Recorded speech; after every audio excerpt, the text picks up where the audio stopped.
Padma Vibhushan award వచ్చిందని తెలిసిన క్షణం నిజంగా ఏం మాట్లాడాలో ఎలా రియాక్ట్ అవ్వాలో తెలియని పరిస్థితి.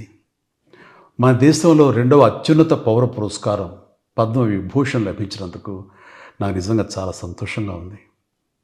ఒక తల్లి కడుపున పుట్టకపోయినా నన్ను తమ సొంత మనిషిగా, మీ అన్నయ్యగా, మీ బిడ్డగా భావించే కోట్లాది మంది ప్రజల ఆశీస్సులు, నా సినీ కుటుంబం యొక్క అండదండలు, అలాగే నీడల నాతో ప్రతి నిమిషం నడిచే లక్షలాది మంది అభిమానుల ప్రేమ, ఆదరణ కారణంగానే నేను ఈ రోజున ఈ స్థితిలో ఉన్నా. అందుకే నాకు దక్కినటువంటి గౌరవం ఇది మీది.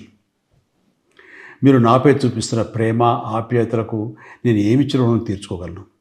నా 45 ఏళ్ల సినీ ప్రస్థానంలో వెండితెరపై వైవిధ్యమైన పాత్రల ద్వారా వినోదం పంచడానికి నా శక్తి మేరకు నేను ప్రయత్నిస్తూనే ఉన్నా. నిజ జీవితంలో కూడా నా చుట్టూ ఉన్న ఈ సమాజంలో అవసరమైనప్పుడు నాకు చేతనైన సాయం చేస్తూనే ఉన్నా. కానీ మీరు నాపై చూపిస్తున్న కొండంత అభిమానానికి నేను ప్రతిగా ఇస్తున్నది గోరంతే. ఈ నిజం నాకు ప్రతి క్షణం గుర్తుకొస్తూనే ఉంటుంది, నన్ను బాధ్యతగా ముందుకు నడిపిస్తుంటుంది.